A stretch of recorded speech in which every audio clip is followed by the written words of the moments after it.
Hello दोस्तों, कैसे हैं आप लोग। स्पोर्ट्स इन सेकंड्स में आपका एक बार फिर स्वागत है। मैं हूं शिखर। कल हम लोग बात करके गए भी थे इस टॉपिक पे, और वही हुआ पूरा सा। इस तरह का एक अंदेशा जैसा लगाया हुआ था मैंने कि यार अगर बुमराह नहीं चले ना, खुदा ना खास्ता, तो अब तो दिक्कत होने वाली है। और वो हो गया। ये इस तरह की हार आखिर क्यों मिली है, और क्या इसके रीजन है, वो तो एक बात की बात होती है। लेकिन यार पिछले अगर आप कुछ मैचेस उठाकर देखो टेस्ट में, तो इंडिया बहुत बुरा रहा है। 7-8 मैच अगर आप उठाकर देखें तो सिर्फ एक मैच आप हारे हैं, और उसमें ड्रॉ आए हैं, और हार आई है सबसे ज़्यादा। और जो हारें आई, क्योंकि आज की डेट में जब हम जाते हैं ना विदेश में खेलने, कोई भी सीरीज, टेस्ट सीरीज या कोई भी फॉर्मेट हो, तो एक कॉन्फिडेंस के साथ जाते हैं यार कि जीत जाएंगे, या हाँ टक्कर का मामला है। क्योंकि अगर आज से पिछले कुछ मतलब सालों को हटा दो, 10-12 साल पहले की जब बात करेंगे ना, तो टेस्ट खेलने ज़्यादातर जब हम जाया करते थे विदेशी तौरों पे, इस यहाँ पर सेना कंट्रीज में, तो अक्सर लगता था कि यार जीतना मुश्किल है। थोड़ा बहुत अच्छा क्रिकेट खेल लेते थे, बहुत खुश हो जाते थे उसमें भी। लेकिन पिछले कुछ सालों में टीम इंडिया बाहर जाकर मैच जीत रही थी, लेकिन बॉर्डर गावस्कर ट्रॉफी हो, वहाँ पर सीरीज हारे। उसके बाद ये शुरुआत जिस तरह की हुई है, प्रॉब्लम ये नहीं है कि आप मैच हार रहे हैं। मैच आप हार सकते हैं कहीं पर भी, किसी भी फॉर्मेट में कोई भी मैच हार सकते हैं, लेकिन जिस तरह से खेले हैं, जो वीक पॉइंट है ना, वो सामने नज़र आ रहा है। शार्दुल ठाकुर को दूसरी इनिंग में बॉलिंग दी, 2 विकेट उन्होंने लिए, क्योंकि आपके पास कोई ऑप्शन नहीं बचा था। ना प्रसिद्ध कुछ कर पा रहे थे, ना सिराज कुछ कर रहे थे। हाँ, अगर आप फर्स्ट इनिंग से कंपेयर करेंगे सिराज की बॉलिंग में, आपको थोड़ा सा पैनापन दिखा होगा, लेकिन कोई फ़र्क नहीं पड़ता उस सब चीज़ से। और मैं कल यहाँ पे कह के गया भी था कि अगर बुमराह खुदा ना खास्ता नहीं चले, अगर बुमराह नहीं चले या बुमराह को विकेट नहीं मिली, क्योंकि उस तरह का ये पिच उससे मदद नहीं मिलने वाला था 5वें दिन में। ब्रायन स्टोक्स को जो क्रिटिसाइज शुरुआत में कर रहे थे ना लोग, कि टॉस जीत कर बैटिंग की जगह पे बॉलिंग ले ली वगैरह वगैरह, तो वहाँ पर लोगों ने ये दिमाग नहीं लगाया जो ब्रायन स्टोक्स लगा के चले गए कि भाई ऐसा है, चौथे दिन यानी कि चौथी पारी में जब हम बैटिंग करने आएंगे ना, वहाँ पे हम लोगों को विकेट से फायदा मिलेगा, क्योंकि इंडिया नहीं है ना वहाँ पे। इंडिया तो है नहीं कि आपको यार एकदम बढ़िया सा स्पिन ट्रैक मिल जाएगा, बॉलर्स को आप 10 विकेट आराम से ले लेंगे चौथी इनिंग में। भाई इंग्लैंड है, बेन स्टोक्स को अच्छे से अपने घर की सिचुएशन का पता था, उन्होंने वही किया। आराम से मैच इस तरह का हो गया कि वन साइड, अगर मैं कहूँ तो बिल्कुल गलत नहीं होगा भाई, क्योंकि आप आखिरी इनिंग जो इंडिया हारी है जिस ये पारी की बदौलत, सोचिए किसी टीम के 5 बल्लेबाजों ने शतक मारे हों एक ही मैच में। 5 शतक आए इंडिया की तरफ से, इसमें से जायसवाल आप देख लीजिए, शुभमन गिल, ऋषभ पंत ने 2 शतक मारे। वो क्या सोच रहे होंगे कि दोनों पारियों में सेंचुरी बनाने के बाद भी टीम हार गई। के राहुल को आप देख लीजिए हैं। तो बड़ा मामला जो है गड़बड़ हो गया इंडिया के लिए, क्योंकि यार चौथी इनिंग में अगर आप देखें तो इंग्लैंड ने जिस तरह की बैटिंग की है, और बिल्कुल भी मौका नहीं दिया किसी भी तरह से टीम को बाहर जाने। और जो सबसे ज़्यादा क्रिटिसाइज हो रहा है वो इस समय हो रहे हैं यशस्वी जायसवाल, जिस तरह से उन्होंने फील्डिंग की है। 3-4 कैच तो अकेले ही वो छोड़ गए। मैं उनको इतना क्रिटिसाइज नहीं करूंगा, ना मैं उनका क्या बोलते हैं ज़्यादा नाम भी नहीं लूंगा, क्योंकि जायसवाल ने सेंचुरी भी मारी थी। उसके अलावा यार देखो कैच का क्या सीन है ना, कैच वैसे तो आपके हाथ में है, लेकिन आपने जानबूझ के तो नहीं छोड़ा है। अब कैच छूट गया, ठीक है, उसके बाद क्या हुआ, ठीक है, मैं इसलिए बोल रहा हूँ क्योंकि फिर अब छूट गया तो छूट गया भाई, आगे आपके पास कोई ऑप्शन नहीं है ना। आपको उसके आगे ही सोचना पड़ेगा। आपको फील्डिंग अच्छी करनी पड़ेगी अब, क्योंकि जिस तरह की फील्डिंग रही है, इंग्लैंड कमेंटेटर्स भी साफ-साफ शब्दों में ये चीज़ बोल रहे थे कि भाई विराट कोहली और रोहित शर्मा जब स्लिप पर हुआ करते थे, तो 80 से 85% जो कैचेस हुआ करते थे, स्लिप कॉर्डन के हों चाहे इधर-उधर के भी हों, तो वो जो थे कैच कैरी होते थे, पकड़े जाते थे उनके द्वारा। अब जिस तरह से स्लिप पर कैच छूटे हैं, उसके अलावा जिस तरह की फील्डिंग रही है, तो भाई अब थोड़ा-सा क्रिटिसाइज़ तो होना है। आप हारे हैं तो यार लोग तो सवाल उठाएँगे ही, लेकिन आपको उस पर कम से कम फील्डिंग आपके हाथ में है, तो फील्डिंग पर तो आपको यार ध्यान देना ही पड़ेगा।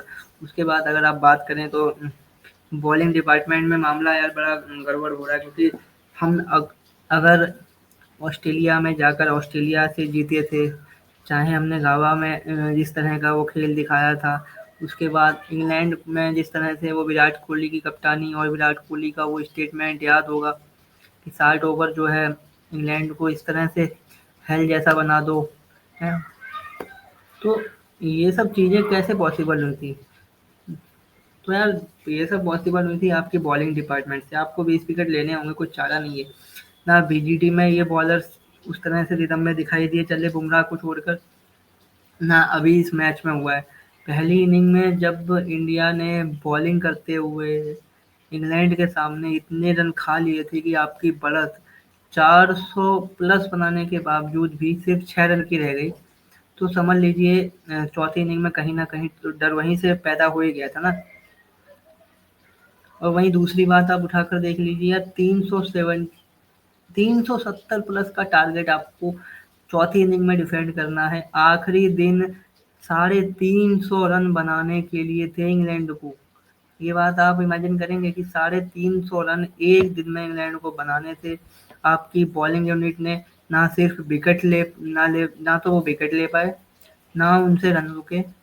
और मोहम्मद सिराज, प्रसिद्ध कृष्णा, जिस तरह की बॉलिंग हुई है भाई, इन पे आप, क्योंकि इंग्लैंड की तारीफ तो आप करेंगे क्योंकि जिस तरह की सेकंड इनिंग में बैटिंग हुई है, चाहे किसी ने भी की हो, नीचे आ गए, स्मिथ मार गए, रूट अच्छा खेले, ऊपर से डकेट ने सेंचुरी मारी, जैक क्रॉली ने अच्छी इनिंग खेली काफी दिन के बाद इंग्लैंड के लिए।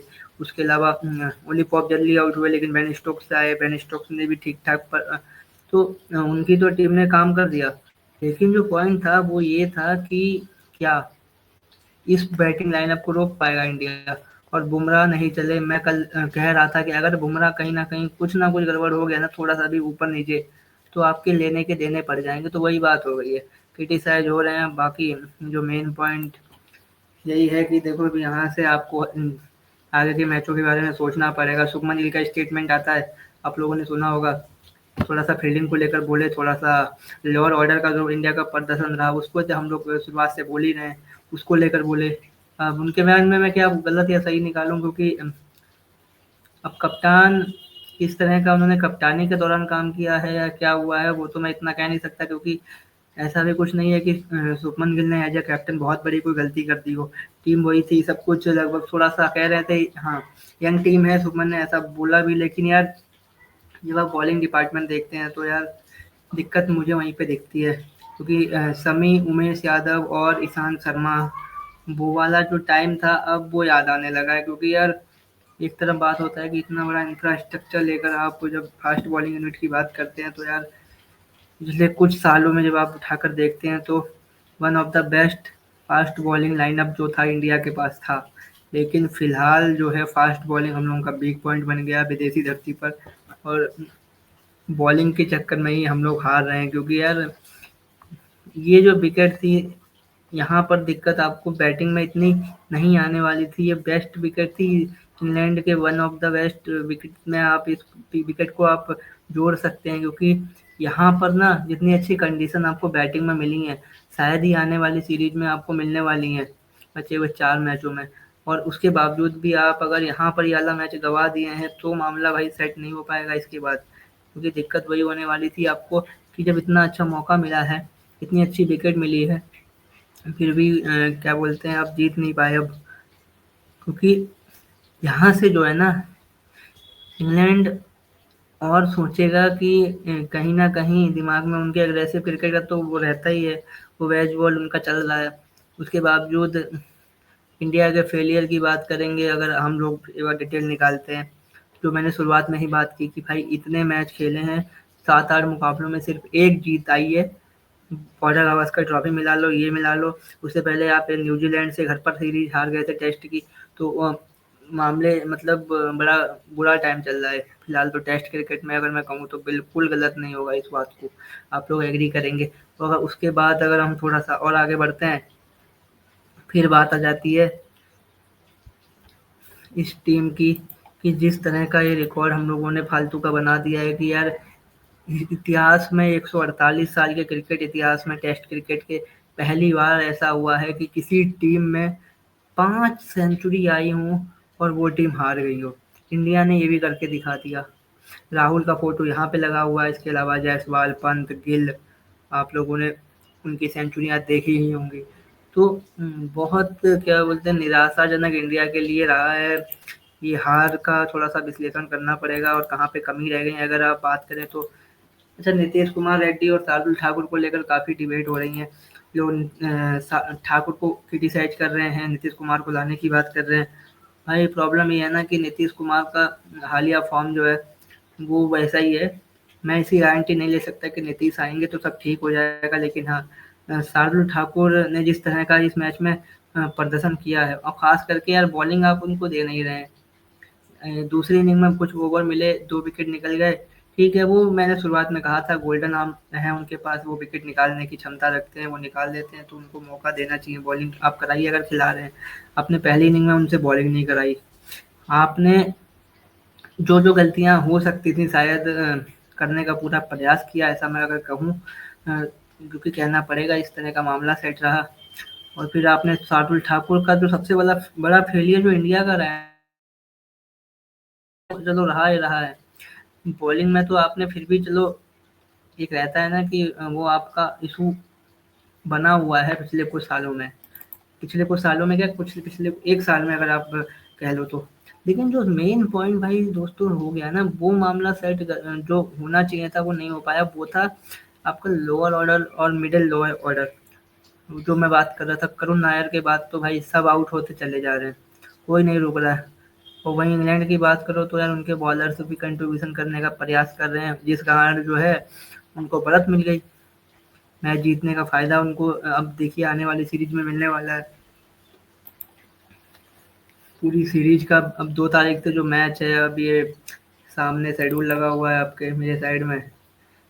यहाँ से एडवेस्टन जाएंगे, वो बर्मिंघम वाला मैदान है। 2 से शुरू हो रहा है यानी कि अगले महीने जुलाई में, 2 जुलाई से वो वाला मैच शुरू होने जा रहा है। प्रॉब्लम तो इंडिया के साथ रहेगी। अब आपको बॉलिंग में देखना पड़ेगा क्या अर्शदीप आपके पास मौजूद हैं। कुलदीप का मुझे तो चांसेस कम लगते हैं क्योंकि इस तरह की विकेट तो आपको नहीं मिलने वाली, लेकिन यार आपको फास्ट बॉलिंग में तो देखना पड़ेगा ना। नीतीश कुमार रेड्डी को क्या शार्दुल ठाकुर की जगह पर खिलाएंगे, एक पॉइंट ये हो गया। दूसरा पॉइंट ये है कि अर्शदीप आपके बैठे हुए हैं, हर्षित राणा आपके बैठे हुए हैं और सिराज प्रसिद्ध खेल रहे हैं। बुमराह याद रखिए सिर्फ 3 मैचों के लिए अवेलेबल हैं। अगर वो चले गए 3 मैच के बाद वो जाएंगे, जो आखिरी के 2 मैच होंगे ना वहाँ पे आपको और दिक्कत आने वाली है। अब सोचिए कि बुमराह विद बुमराह आप 1 मैच हार गए 3 में से। 2 मैच बुमराह के साथ बचे हुए हैं, 2 मैच बुमराह के बिना बचे हुए हैं। अब आपके लिए बहुत दिक्कत होने वाली है सीरीज में। क्या अर्शदीप को मौका मिलना चाहिए? मैं कहूँगा कि हाँ आप खिला सकते हैं क्योंकि अर्शदीप काफ़ी काउंटी क्रिकेट खेलते हैं, तो उनके पास एक्सपीरियंस है इंग्लैंड में खेलने का। आप अर्शदीप को मौका दे सकते हैं। हरषित राणा का मैं इतना 50-50 का मामला है, लेकिन प्रसिद्ध के साथ आप अर्शदीप को खिलाएं मेरी नज़र में, और बुमराह को खिला सकते हैं आप अगले मैच में। सिराज को बाहर बैठाइए थोड़ी देर के लिए, 1 मैच के लिए एटलीस्ट। या तो प्रसिद्ध को भी अगर आप बाहर बैठा देते हैं से आप सिराज और प्रसिद्ध में से आप दोनों को मत बैठाइए, एक खिलाड़ी को आप बाहर बैठाकर किसी दूसरे जो अर्शदीप को आप ले आइए क्योंकि अर्शदीप को आपको खिलाना पड़ेगा। नीतीश कुमार रेड्डी और शार्दुल ठाकुर की अगर मैं बात करूं तो भाई नीतीश कुमार ने जो ऑस्ट्रेलिया में किया था, तो मैं एक चीज़ तो कहूँगा कि भाई उनकी टी20 फॉर्म को मत देखो। जो उन्होंने आईपीएल में जिस तरह का प्रदर्शन किया उस पे मत उसको मत आंको उस चीज़ से। क्योंकि पता है हुआ क्या, ये अभी जो प्रैक्टिस मैच हुआ था वहाँ पे शार्दुल ने सेंचुरी मारी। मैंने खुद कहा कि शार्दुल को मौका दो, ठीक है, मैं इस बात से एग्री करता हूँ, उनको मौका दिया।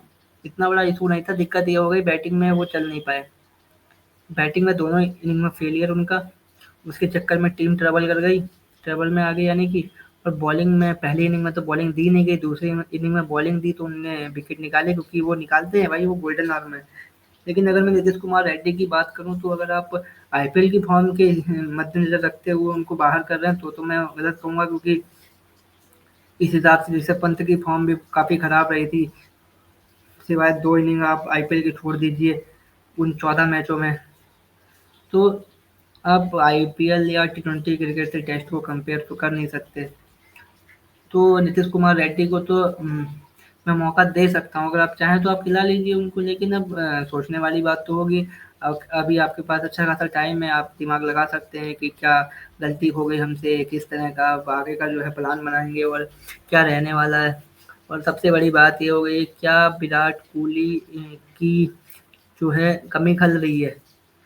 मुझे लगता है कि उन उसके जैसा प्लेयर, जिस तरह के वो प्लेयर हैं या रहे हैं, तो विराट कोहली का फील्ड पर होना ही बहुत बड़ी बात हो जाती है और उसका फ़र्क पड़ता है। ये बात तो माननी पड़ेगी और वही चीज़ इंडिया के साथ फ़िलहाल दिख रही है। फील्ड पर वो जो हीट मोमेंट रहते हैं और वो जो एग्रेसिवनेस रहती है, फील्डिंग के टाइम पर, दबाव के टाइम पर जो कामनेस क्रिएट करते हैं विराट, या क्राउड को जो बूस्ट करते हैं, वो सब चीज़ें थोड़ी-सी मिसिंग दिख रही हैं। वो रोहित की कप्तानी में भी कहीं न कहीं दिख रही थी। तो यार इंडिया को बहुत सारी चीज़ों पे काम करने की फ़िलहाल ज़रूरत है। मैंने सीधे शब्दों में तो क्रिटिसाइज़ नहीं किया है, हाँ, घुमा-फिरा कर मैंने भी थोड़ा-सा इंडिया को इधर-उधर की बातें कह दी हैं। बात ये है कि यार अब आपको यहाँ से वापसी करनी पड़ेगी, आपके पास कोई और चांस नहीं है।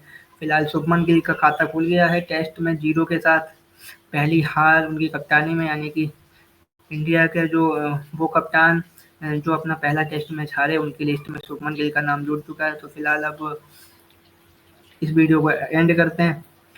अब आगे का एनालिसिस जो है ना, अब थोड़ा सा दिमाग लगाने की ज़रूरत पड़ेगी कि आने वाली सीरीज में इंडिया किस तरह से उतरती है, क्योंकि बॉर्डर गावस्कर ट्रॉफी में आप पहला मैच जीते थे, उसके बाद आप सारे हार गए, दिक्कत हो गई। एक आधा मैच को ऊपर नीचे को छोड़ दें, अगर आप इधर आप देखेंगे तो आप पहला मैच हार गए, तो मैं उम्मीद करूँगा आप सारे मैच आखिरी के जीत जाएँ।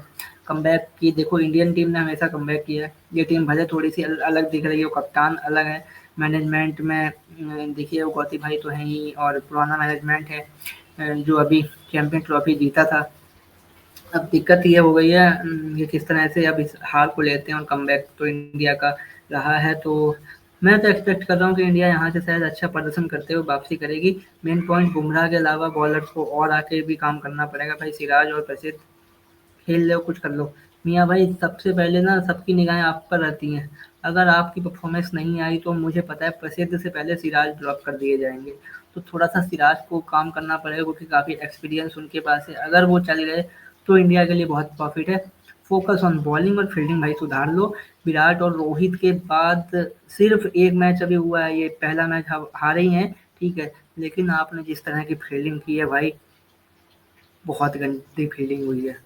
तो दोस्तों मैं आपसे यहाँ से अलविदा ले रहा हूँ। मिलते हैं अगले वीडियो में। आपको क्या लगता है कि किस तरह की गलतियाँ इंडिया ने की हैं इस मैच में? फील्डिंग मत बोलना, फील्डिंग मैंने बोल दिया है और बहुत कैच छोड़े हैं। टेक्निकल बातें वो भी होती रहेंगी। फिलहाल यहाँ से मैं इजाज़त लेता हूँ और आगे जैसा भी रहेगा उस सब टॉपिक पर, और क्या करना चाहिए इंडिया को आने वाली सीरीज में, उस पर हम लोग बात करते रहेंगे आने वाले वीडियोज़ में। बने रहिए स्पोर्ट्स इन सेकंड्स को के साथ, सब्सक्राइब करिए। और अच्छे-अच्छे वीडियो हम लोग डाल रहे हैं कंटिन्यू। इंटरव्यू कोचेस के साथ भी हैं पड़े हुए, आप जाकर देख सकते हैं। आपको वीडियो अच्छे लगें तो लाइक करिए, सब्सक्राइब करिए चैनल को और हमारे साथ बने रहिए। नमस्कार।